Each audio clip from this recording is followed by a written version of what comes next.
നമസ്കാരം. എല്ലാവർക്കും പരാശക്തി ജ്യോതിഷം ചാനലിലേക്ക് ഹാർദവമായ സ്വാഗതം. വ്യാഴമാറ്റത്തെക്കുറിച്ചാണ് നമ്മളിവിടെ പറയാൻ പോകുന്നത്. എല്ലാ ജ്യോതിഷ കൗതുകികളും വ്യാഴത്തിൻ്റെ മാറ്റം എങ്ങനെ ഉണ്ടാവും എന്നതിനെക്കുറിച്ചാണ് ഇപ്പോൾ നോക്കുന്നത്. 2024 മെയ് മാസം 1-ാം തീയതി പകൽ 2:04 മേടൻ രാശിയിൽ നിന്ന് ഇടവൻ രാശിയിലേക്ക് വ്യാഴം മാറുകയാണ്. അപ്പോൾ മേടൻ രാശിയിൽ നിന്ന് ഇടവൻ രാശിയിലേക്ക് വ്യാഴം മാറുമ്പോൾ ഭൂമിയിൽ ജീവജാലങ്ങൾക്ക് ഇത് ഏതൊക്കെ വിധത്തിൽ സ്വാധീനമുണ്ടാകും എന്നതിനെക്കുറിച്ചാണ് പറയുന്നത്. സർവേശ്വരകാരകനായ വ്യാഴം തെളിഞ്ഞാൽ എല്ലാം തെളിഞ്ഞു. അപ്പോൾ ആ വ്യാഴത്തിൻ്റെ അനുകൂലത നോക്കിയാണ് നമ്മൾ പ്രശ്നം പറയുന്നത്. ഒരു ജാതകം നോക്കുമ്പോൾ വ്യാഴത്തിൻ്റെ അവസ്ഥ നോക്കും, ഒഴിവ് നോക്കുമ്പോൾ ജാതകത്തിൻ്റെ അവസ്ഥ നോക്കും. ഏതായാലും വ്യാഴത്തിൻ്റെ അനുകൂലത, മഹാവിഷ്ണുവിൻ്റെ അനുകൂലത എല്ലാ കാര്യത്തിലും അനുകൂലമായിട്ട് വേണം. അതുകൊണ്ട് വ്യാഴം സർവേശ്വരകാരകനായതുകൊണ്ട് വ്യാഴപ്രീതി വളരെ പ്രധാനപ്പെട്ട ഒരു കാര്യമാണ്. വ്യാഴത്തിൻ്റെ മാറ്റവും അതുപോലെ തന്നെയാണ്. ഇവിടെ നമ്മൾ മേടം മുതൽ മീനം വരെയുള്ള കൂറുകാല ഫലങ്ങളാണ് പറയുന്നത്. മേടക്കൂറുകാരെ സംബന്ധിച്ച് അശ്വതി, ഭരണി, കാർത്തികയുടെ കാൽഭാഗം ചേർന്ന മേടക്കൂറുകാരെ സംബന്ധിച്ച് വ്യാഴം 2-ാം ഭാവത്തിലാണ്. 2-ാം ഭാവം എന്ന് പറഞ്ഞാൽ വിദ്യാസ്ഥാനം, കുടുംബസ്ഥാനം, വാക്സ്ഥാനം എന്നൊക്കെ പറയും, ധനസ്ഥാനം. അപ്പോൾ ഏതായാലും ധനപരമായ ഗുണമുണ്ടാകുന്ന കാലഘട്ടമാണ് മേടക്കൂറുകാരെ സംബന്ധിച്ച് വരുവാൻ പോകുന്നത്. സാമ്പത്തിക ബുദ്ധിമുട്ടുകളൊക്കെ മാറി സാമ്പത്തിക മെച്ചം ഉണ്ടാകുന്ന സമയമാണ്. പൂർവിക സ്വത്തൊക്കെ കിട്ടുവാൻ സാധ്യതയുണ്ട്, ഭൂമി വാങ്ങിക്കുവാൻ സാധ്യതയുണ്ട്, ഗൃഹനിർമ്മാണത്തിന് സാധ്യതയുണ്ട്, വാഹനം വാങ്ങിക്കുവാൻ സാധ്യതയുണ്ട്. അതുപോലെ തന്നെ വ്യാഴം അഷ്ടമരാശിയിലോട്ട് ദൃഷ്ടിയുണ്ട്. അതായത് മേടത്തിൻ്റെ അഷ്ടമരാശി വൃശ്ചികത്തിലോട്ട് ഇടവത്തിക്കുന്ന വ്യാഴം ദൃഷ്ടി ചെയ്യുന്നത് കൊണ്ട് രോഗാവസ്ഥകളൊക്കെ മാറിക്കിട്ടുന്ന സമയമാണ്. അതുപോലെ തന്നെ വ്യാഴത്തിന് വിശേഷ ദൃഷ്ടി 5, 9 ഈ ഭാവങ്ങൾ. വ്യാഴത്തിൻ്റെ 5-ാം ഭാവത്തെ ദൃഷ്ടി എന്ന് പറഞ്ഞാൽ മേടൻ രാശിയുടെ 6-ാം ഭാവമാണ്. അപ്പോൾ അത് ശത്രുഭാവമാണ്. ശത്രുതയെ കുറയും. കലഹം, മനപ്രയാസം, കേസ്, തർക്കം, വാദം ഇവയിലൊക്കെ വിജയിക്കുന്ന സമയമാണ്. അതുപോലെ തന്നെ മേടത്തിൻ്റെ കർമ്മഭാവം എന്ന് പറഞ്ഞാൽ വ്യാഴത്തിൻ്റെ 9-ാം ഭാവമാണ്. ഇടവക്കൊണ്ട് 9-ാം ഭാവത്തിൽ വ്യാഴ ദൃഷ്ടി കിടക്കുന്നതുകൊണ്ട് തൊഴിൽ ലഭിക്കുന്ന സമയമാണ്. വിദേശ തൊഴിൽ ലഭിക്കാം, നാട്ടിൽ ഗവൺമെൻറ് പരമായ ജോലി ലഭിക്കാം. തടസ്സപ്പെട്ടിരുന്ന ജോലികളൊക്കെ നേരെ ഉന്നതിയിലേക്ക് വരുന്ന സമയമാണ്. പുതിയ സംരംഭങ്ങളൊക്കെ ആരംഭിക്കുവാൻ സാധിക്കും. രാഷ്ട്രീയ, സാംസ്കാരിക, കലാരംഗത്തൊക്കെ പ്രവർത്തിക്കുന്നവർക്കും നല്ല സമയവുമാണ്. അടുത്തതായി ഇടവക്കൂറുകാർ. കാർത്തികയുടെ 3-ാം ഭാവവും രോഹിണിയും മകരത്തിന് പകുതിയും ചേരുന്ന ഇടവക്കൂറുകാരെ സംബന്ധിച്ചു പറഞ്ഞാൽ വ്യാഴം ജന്മരാശിയിലാണ്. ശരീരപുഷ്ടി ഉണ്ടാകുന്ന സമയമാണ്. പലതരത്തിലുണ്ടായിരുന്ന രോഗാവസ്ഥകളൊക്കെ മാറിക്കിട്ടുന്ന സമയമാണ്. മാത്രമല്ല വ്യാഴത്തിൻ്റെ സ്ഥിതി 7-ാം ഭാവത്തിലേക്ക് ദൃഷ്ടിയുള്ളതുകൊണ്ട് വിവാഹാദി മംഗളകാര്യങ്ങളൊക്കെ നടന്നു കിട്ടും. നിവൃത്തിയില്ലാതെ മുടങ്ങിക്കിടന്ന പല സംരംഭങ്ങൾക്കും നിവൃത്തിയുണ്ടാകും. അതുപോലെ ആ വ്യാഴത്തിന് ആത്മസ്ഥാനത്തേക്ക് ദൃഷ്ടിയുള്ളതുകൊണ്ട് ആത്മീയ കാര്യങ്ങളിലൊക്കെ താല്പര്യം വരും. അതുപോലെ സന്താനങ്ങൾ ഗുണമുണ്ടാവും. സന്താനങ്ങളില്ലായിരുന്നവർ സന്താന ഭാഗ്യമൊക്കെ ഉണ്ടാവും. പല വിധത്തിൽ ബഹുമാന്യത ലഭിക്കുവാൻ സാധ്യതയുള്ള സമയവുമാണ്. അവരെ സംബന്ധിച്ചും ഗൃഹനിർമ്മാണ കാര്യങ്ങളും വസ്തുവാഹന യോഗവും ഒക്കെ ഉള്ള സമയവുമാണ്. പ്രതീക്ഷിക്കാതെ ചെറിയ ചില കലഹങ്ങളിലോ മനപ്രയാസങ്ങളിലോ ഒക്കെ ഇടപെടാമെങ്കിലും അവയിലൊക്കെ വിജയം ഉണ്ടാകുവാനും സാധിക്കും. ഏതായാലും വ്യാഴത്തിൻ്റെ ദൃഷ്ടി ഇടവൻ രാശിക്കാരുടെ ഭാഗ്യസ്ഥാനത്തേക്ക് വന്നുകൊണ്ട് ഭാഗ്യാനുഭവങ്ങൾ ഉണ്ടാകുന്ന സമയവും കൂടി ആണ്. അടുത്തതായി മിഥുനക്കൂറാണ്. മകരത്തിൽ 2-ാം പകുതിയും തിരുവാതിരയും പുണർന്ന നക്ഷത്രത്തിന് 3/4 ഭാവം കൂടി മിഥുനക്കൂറുകാരെ സംബന്ധിച്ച് വ്യാഴം 12-ാം ഭാവത്തിലാണ്. 12-ാം ഭാവത്തിലാണ് വ്യാഴമെങ്കിലും അവർക്ക് സ്വല്പ സാമ്പത്തിക ബുദ്ധിമുട്ടുകളൊക്കെ ഉണ്ടാവും. എന്നതിനപ്പുറം വലിയ വിഷയങ്ങളൊന്നും ഉണ്ടാകുവാൻ സാധ്യതയില്ല. ആ വ്യാഴം 4-ാം ഭാവത്തിലെ കുടുംബസ്ഥാനത്തേക്ക്, ഗൃഹസ്ഥാനത്തേക്ക്, മാതൃസ്ഥാനത്തേക്ക് അപ്പം ദൃഷ്ടി വരുന്നത് കൊണ്ട് പൊതുവേ കുടുംബ ഐശ്വര്യം ഉണ്ടാവും. സാമ്പത്തികമായി ചില വിഷമങ്ങളൊക്കെ ഉണ്ടാവും എന്നതൊഴിച്ചാൽ വലിയ ബുദ്ധിമുട്ടുകളൊന്നും വരാൻ സാധ്യതയില്ല. ഗൃഹനിർമ്മാണ യോഗമൊക്കെ ഉണ്ടാകുന്ന സമയവുമാണ്. അല്പസ്വല്പം ആരോഗ്യ പ്രശ്നങ്ങളൊക്കെ വരാമെങ്കിലും വലുതായി വലിയ ദോഷങ്ങളൊന്നും പ്രതീക്ഷിക്കേണ്ടതില്ല. നൂതന സംരംഭങ്ങളൊക്കെ ആരംഭിക്കുന്നതിൽ നിന്ന് ഒഴിവാകുന്നതായിരിക്കും നല്ലത്. പണപരമായ ഇടപാടുകൾ, കൊടുക്കൽ വാങ്ങലൊക്കെ ആയിട്ട് ബന്ധപ്പെട്ട കാര്യങ്ങളിൽ ശ്രദ്ധിക്കണം. വിദ്യാർത്ഥികളെ സംബന്ധിച്ച് പഠനകാര്യങ്ങൾ കുറച്ച് അലസതയൊക്കെ വരാമെങ്കിലും അവയിലൊക്കെ കൂടുതൽ ശ്രദ്ധ കൊടുക്കുന്നത് ഏത് പ്രകാരത്തിലും നന്നായിരിക്കും. രാഷ്ട്രീയ സാംസ്കാരിക രംഗത്തും കലാരംഗത്തോ പ്രവർത്തിക്കുന്നവർക്കൊക്കെ ഗുണദോഷ സമ്മിശ്ര ഫലങ്ങളായിരിക്കും ലഭ്യമാകുക. അടുത്തതായി കർക്കിടകക്കൂറാണ്. കർക്കിടകക്കൂറിൽപ്പെട്ട നക്ഷത്രങ്ങളാണ് പുണർ നക്ഷത്രത്തിൻ്റെ 4-ാം പാദവും പൂയവും ആയില്യവും. 11-ാം ഭാവത്തിലാണ് വ്യാഴത്തിൻ്റെ അവസ്ഥ. സർവാവിഷ്ട സ്ഥാനമാണ്. ഉദ്ദിഷ്ട കാര്യങ്ങളൊക്കെ നടന്നു കിട്ടുന്ന സമയമാണ്. ഉദ്ദിഷ്ട യാത്രകളൊക്കെ നടക്കും. പുണ്യകർമ്മങ്ങളൊക്കെ ചെയ്യുവാൻ സാധിക്കും. ദാനധർമാദികളൊക്കെ ചെയ്യുവാൻ സാധിക്കും. പല വിധത്തിൽ സാമ്പത്തിക മെച്ചമുണ്ടാവും. ഭൂമി വാങ്ങിക്കുവാൻ സാധിക്കും. പുതിയ സംരംഭങ്ങളൊക്കെ ആരംഭിക്കുവാൻ സാധിക്കും. രാഷ്ട്രീയ മേഖലയിലുള്ളവർക്കൊക്കെ രാഷ്ട്രീയത്തിൽ വിജയമൊക്കെ പ്രതീക്ഷിക്കാം. അത് കണക്ക് കാർഷിക മേഖലയുമായി ബന്ധപ്പെട്ട് പ്രവർത്തിക്കുന്നവർക്കും നല്ല സമയമാണ്.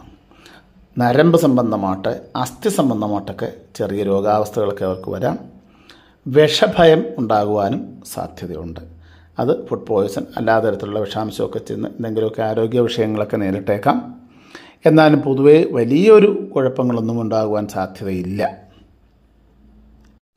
അടുത്തതായി ചിങ്ങക്കൂറാണ്.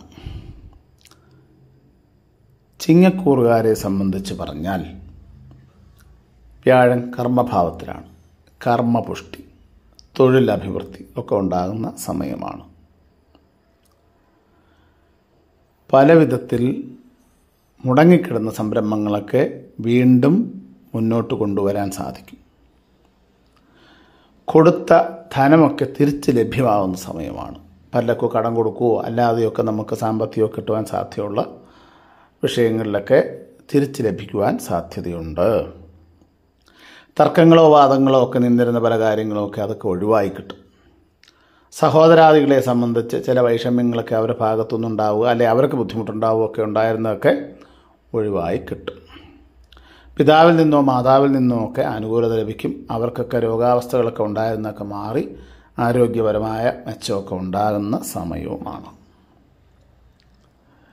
കാർഷിക മേഖലയിലുള്ളവർക്കും വലിയ ദോഷങ്ങളൊന്നുമില്ല. വിദേശത്ത് യാത്രയുമായി ബന്ധപ്പെട്ടവർക്കൊക്കെ നല്ല സമയമാണ്. വിദേശത്ത് പോയി പഠിക്കുന്ന കുട്ടികളെ സംബന്ധിച്ചും നല്ല സമയവുമാണ്. ഗൃഹനിർമ്മാണ കാര്യങ്ങളും വാഹനപരമായ കാര്യങ്ങളുമൊക്കെ നല്ല സമയമാണ്.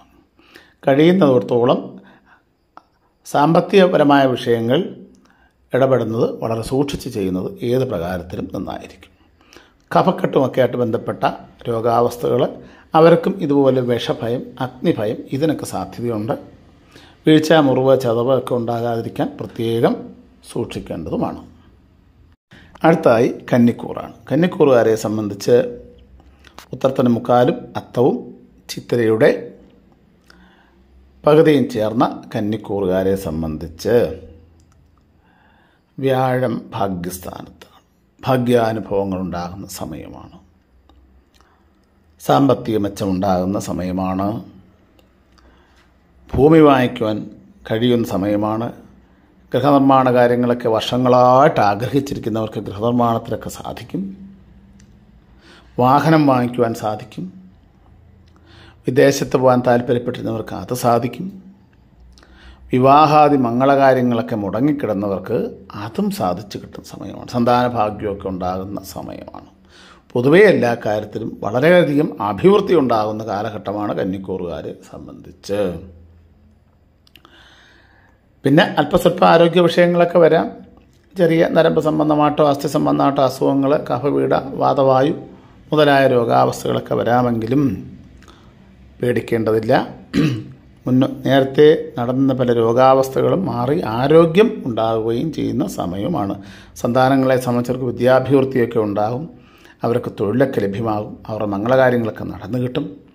അവർക്ക് വിദേശയാത്രകളോ അങ്ങനെ പുതിയ സംരംഭങ്ങളൊക്കെയോ ബന്ധപ്പെട്ട കാര്യങ്ങളിലൊക്കെ പ്രയോജനമാവുകയും ചെയ്യും. അടുത്തായി തുലാക്കൂറാണ്. തുലാക്കൂറുകാരെ സംബന്ധിച്ച് അഷ്ടമവ്യാഴമാണ്. ഒരു ഗുണദോഷ സമ്മിശ്ര ഫലത്തിലായിരിക്കും അവരുടെ ഈ ഒരു വർഷക്കാലം.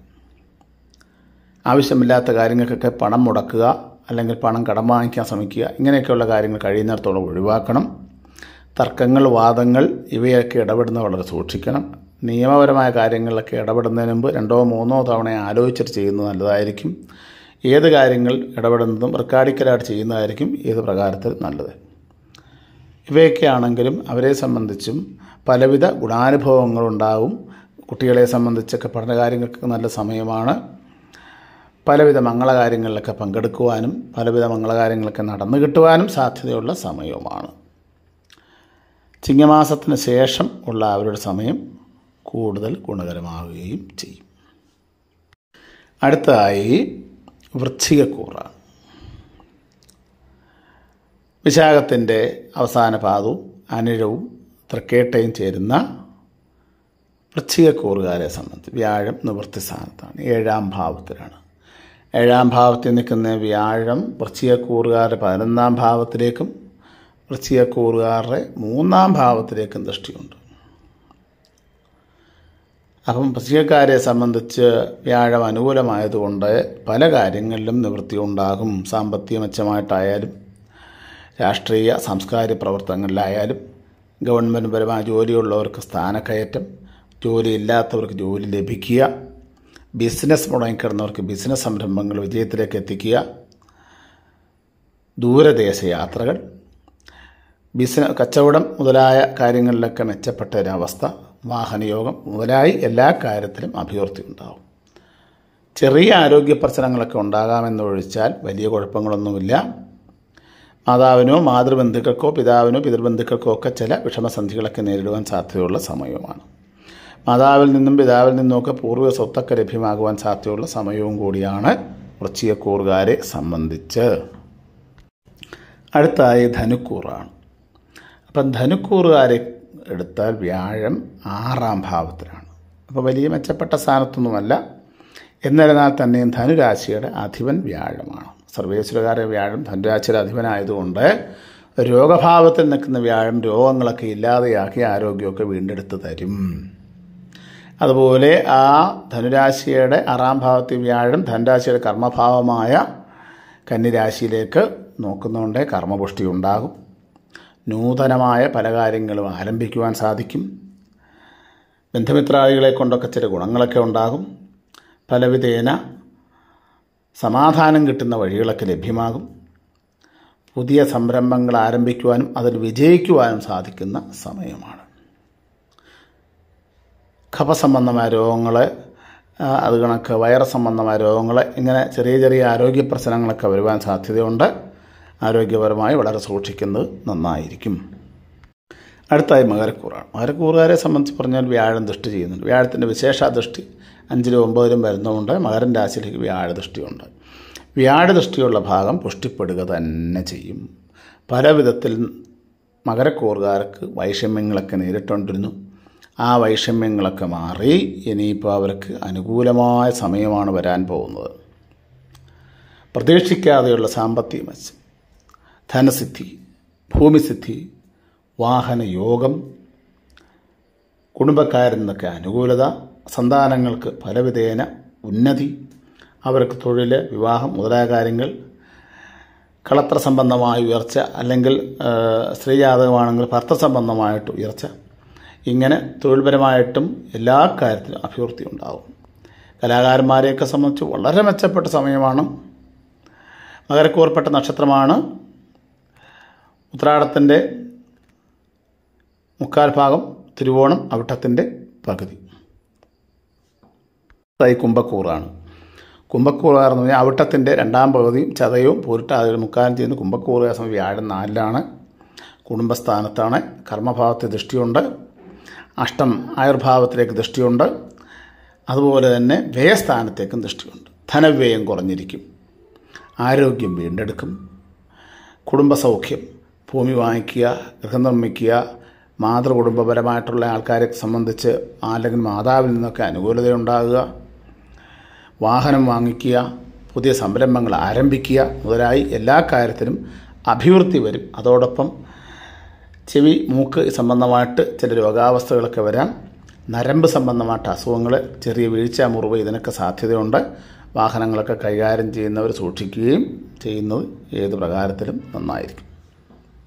അടുത്തായി മീനക്കൂറുകാരെ സംബന്ധിച്ചാണ് പറയുന്നത്. ഉരുട്ടാതിയുടെ അവസാന പാദവും ഉത്രട്ടാതിയും രേവതിയും ചേർന്ന മീനക്കൂറുകാരെ സംബന്ധിച്ച് വ്യാഴം 3-ലാണ്. പക്ഷേ മീനൻ രാശിയുടെ അധിപനാണ് വ്യാഴം. അപ്പോൾ അതുകൊണ്ട് 3-ാം ഭാവത്തേക്ക് വ്യാഴവും ദോഷം ചെയ്യാനും സാധ്യതയില്ല. ചെറിയ ചെറിയ മനപ്രയാസങ്ങളൊക്കെ ഉണ്ടാകും എന്നതൊഴിച്ചാൽ മീനക്കൂറുകാരെ സംബന്ധിച്ച് സാമ്പത്തിക അഭിവൃദ്ധിയും കുടുംബസൗഖ്യവും സന്താനഭാഗ്യവും ധാന്യ സമൃദ്ധിയും വിദേശഗമനവും എല്ലാ കാര്യത്തിലും ഉയർച്ചയൊക്കെ ഉണ്ടാകുന്ന സമയമാണ്. തൊഴിൽപരമാണൊക്കെ വളരെ അനുകൂലമായ സമയവുമാണ്. അപ്പോൾ ഏതായാലും എല്ലാ കൂറുകാരെ സംബന്ധിച്ച് നോക്കിയാൽ പല വിധത്തിൽ ഈ വരുന്ന വർഷം ഗുണകരമായി വരുന്ന ഒരവസ്ഥയാണ് പൊതുവെ കാണപ്പെടുന്നത്. സർവേശ്വരനായിരിക്കുന്ന വ്യാഴത്തിന് അനുഗ്രഹം ഉണ്ടാവട്ടെ എന്ന് പ്രാർത്ഥിച്ചുകൊണ്ട് നന്ദി, നമസ്കാരം.